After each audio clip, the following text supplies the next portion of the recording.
Welcome back to Big Mouth, and fancy seeing you here. And you are very welcome, my friends, and especially my enemies. Come in, sit down, no touching. I don't do the touching. Justice League is the most groundbreaking DC movie in the history of DC films.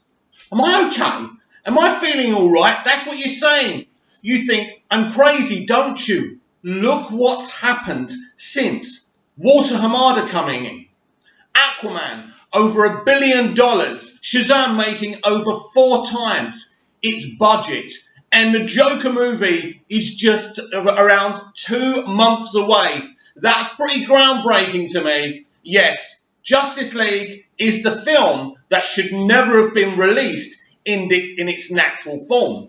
The Justice League should never have been released. You can see behind me the opening scene that many fans hate. Because we know the CGI on Henry's facial hair removal was very badly done, hastily done. Not because the people who worked on the VFX didn't do a good job, or weren't trying to do a good job.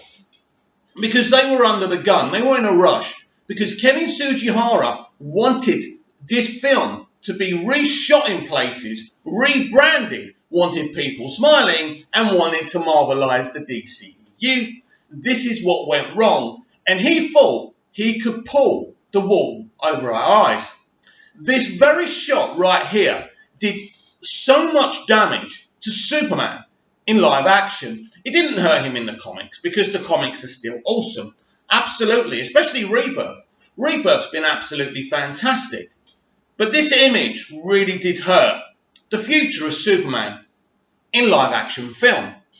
I believe if Justice League cleared over $1 billion already, we'd be very close to having a Man of Steel sequel, or at least a Superman film in this vein. A Superman that smiles. A Superman who goes to save some people and shakes hands with the emergency services and talks to some children. Now let's talk about this scene. Now actually, despite the CGI being so bad in this scene, I didn't notice the bad CGI when I was in the cinema. It was only via social media and the freeze frames that I saw, and we're still seeing them. By the way, I hate this image. I hate people showing me this image. I think this is disrespectful to Henry Cavill. People are trying to prove a point by this image constantly, especially the fans who want to see the release of the Snyder Cut. But I personally think it's unfair to Henry. I haven't freeze framed this to embarrass Henry, to make Henry a figure of fun. I think it's a very important issue because people actually don't admit this, but this is a really good fucking scene. This belabels what Superman actually is in the comics. He's an inspirational hero who will talk to children who are doing a podcast. He's an inspirational hero who will hang around and shake hands with the emergency services. This scene is shot to show us Superman. Superman is dead in this universe at this moment, but they show us a past moment when he does this. So I actually think Joss Whedon come up with something really good. This was the whole point of what Sugihara wanted to do, because die-hard comic book Superman fans weren't happy. This was the kind of idea that people wanted to see. Him shaking hands with the emergency services, talking to kids, smiling, being friendly. That is the idea of Superman. That is what Siegel and Schuster created. This is why Siegel and Schuster cried when they first saw Superman the movie, because the Superman that Donner gave us at Mankiewicz is the Superman that they created. And the Man of Steel and the BVS Superman is not. Now hang on. Mick, you love those films. I do. I do love those films. But those films go against what Superman is. Whether we love Man of Steel and BVS to bits, that is not Superman. That is a real world Superman. And I appreciate it. And I will keep on watching it and loving it. But at the end of the day, it goes against the grain. So what Joss Whedon was implemented by Sugihara to do here was to do this very scene. And it's a really, really, really good scene. Forget the CGI for a minute. The idea, this is Superman at his very, very core. And this is what Sugihara wanted. And this, my friends, is what Whedon successfully did. It's not Whedon's fault that Sugihara wanted the film to be reshot in a lot of places and change the tone for it to be Marvelised. It wasn't Joss Whedon's fault. Joss Whedon and the VFX team were under the gun to make this film just under 2 hours or around 2 hours, to lighten it up and for it to be released at the same time. Now, people can talk about bonuses, but they wanted to release this when they said they were going to release this. This had become a troubled film. A troubled film. And whose fault is that? Kevin Sugihara's name's been mentioned. Jeff Johns' name's been mentioned. So many names have been mentioned. But Zack Snyder and Chris Terrio have to take responsibility as well. Because he wasn't willing to compromise. He said, no compromise. No compromise. And I've said it before and I'll say it again. When you're working for a big studio, you must compromise. He compromised once. And apparently, according to some people, that didn't go down well with Ben Affleck. But Ben Affleck isn't the boss here. Warner Brothers is. And why did Warner Brothers go down this direction, a very troubled direction, where they rushed a movie where the CGI wasn't perfected? Why did they go down this direction? As an experienced studio, why did they release this? That's the question. I'll tell you, because diehard Superman fans, the mainstream audience, and critical movie media were not happy. And by that, these films were hemorrhaging money and not making the money they could have made. Now, let's be honest here. The DCEU pretty much made good money. Man of Steel made about 600 million. And at that time, 600 million was actually better than the average of a standalone superhero origin movie. No Superman film has made more than Man of Steel. Let's get that strange. Let's get that straight. And let's also get straight that Batman v Superman made good money, around 900 million. But we all know the truth is, with those two characters, you should be breaking records. You should be making more than Infinity War and really Endgame made. Even put together, that should be the biggest event in comic book movie history. And it wasn't in the end. Because it wasn't the film that the mainstream wanted or pundits wanted, so it didn't make the money. That's why it's a very divisive movie that I love. So basically, this Justice League, or the Justice League, or whatever you want to call it, is really the result of the reaction to Man of Steel and Batman v Superman, and even Suicide Squad. This is why this scene exists. This scene was shot by Joss Whedon because people wanted to see Superman doing this.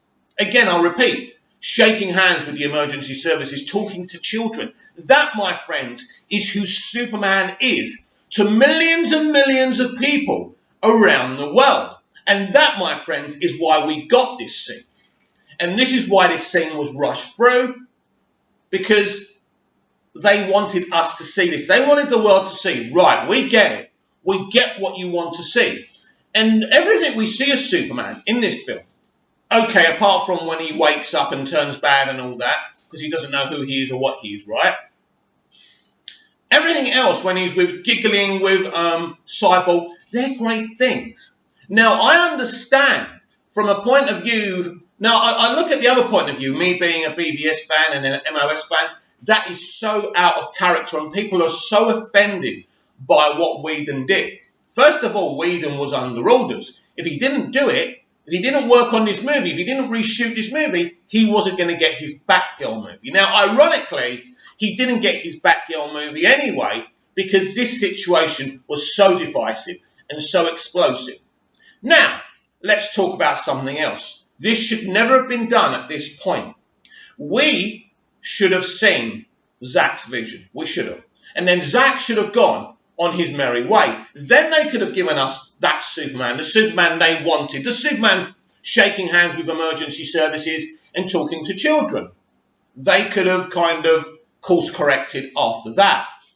And then, my friends, it would have been another divisive Snyder movie, but we wouldn't have gone down this road, and we would have not still be waiting to see a Superman movie. And this is where we are now. And this is where we are still waiting for this character to come back, because he deserves to come back.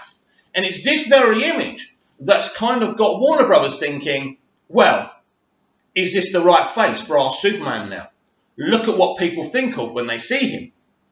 They've got a point. But meanwhile, Henry Cavill wants a Man of Steel 2. He wants a direct sequel. That's been another problematic kind of situation between him and Warner Brothers, because they don't believe that's what the public, the mainstream public, want. So what do you do here? It's a very difficult decision, a situation where I feel ultimately the right decision will be reached. And I feel we're just going to have to be patient with Superman. We wouldn't have been. If this film makes over $1 billion, Henry Cavill would be cameoing in every DCEU movie, and we'd be hearing about the next Superman movie. That was the original plan after Justice League. But once Jeff Johns left, that all changed. Because Jeff Johns, especially with the diehard Snyder fans, took a lot of the blame. Because this is what he wanted. Not a bad CGI Superman, but Superman shaking hands with the emergency services and talking to children. Because again, I'll say, that's who Superman is. And it goes back to the very point. No matter how much I love MOS, no matter how much I love BVS, Superman and Batman should be for the many and not for the few. And I think this is what Matt Reeves is developing right now. Now, I don't know if we're going to see Ben in the Batman at all. Cameoing, being an older Batman, we still don't know that. And we still don't know what Henry's role in the future of the DCEU is. But it does go back to belabeling my point. The Justice League is a groundbreaking movie. It showed how not to run a production, how to get the leadership within a franchise that you want. Not bringing Christopher Nolan, who brings people in that you don't want, and just go with it. Because once you know that Nolan doesn't want to helm the franchise himself, you say, do you know what, Chris? We don't want you involved. We either want you in this wholeheartedly, or please, just carry on with what you're doing, and we'd love to continue our relationship with you in the future. Then Warner Brothers can just let Jeff Johns run this franchise the way he wants it, and then we don't have the issues we have. We never knew who was in charge of the DCEU. We do now. It's Walter Hamada. And the results are very, very exciting. So what do you think? Do you think that Justice League is a horrible movie? Do you think it's a groundbreaking movie that will help improve superhero and movie production in the future? It is absolutely staggering that this movie was ever released with the VFX so unfinished. And I'm talking about Steppenwolf, I'm talking about backgrounds to the Kent Farm with the Joss Whedon reshoots. But Joss Whedon was under the gun, he had no choice. They wanted to release anything with the name Justice League on it, by hook or by crook, by the date they were set originally. But it couldn't be done. In the end, you've got a film by an original director that's reshot in places just to marvelise something. And it didn't work. Does it mean that optimistic, fun superhero films don't work with DC? No. It's about striking a balance at the end of the day. It's a balance that should have been struck from the very beginning, with Warner Brothers getting in the leader and the creative that would have took this to where they wanted, which is great movies and big money. But I will never forget the early parts of the DCEU, because MOS and BVS are great movies. I love those movies, but at the end of the day, it's not how you run a successful franchise. But as far as I'm concerned, you've got MOS, BVS, Suicide Squad, Wonder Woman, which are really, really, really good, unique films. And then you've got Justice League, which, by the way, brought in $650 million. For a production as troubled as that, I was surprised it even made that. It actually got its money back. So it didn't make a profit, so you can label it as a flop. But Justice League will always be a reminder, just like The Last Jedi should be, and Solo a Star Wars story, that the public are not stupid. And no matter how you talk about toxicity on the internet and within the movie audience have the power. They are your bosses. And when they say, we don't like this, you listen. When they say, release the original cut of a film, you do it. Because we are your bosses.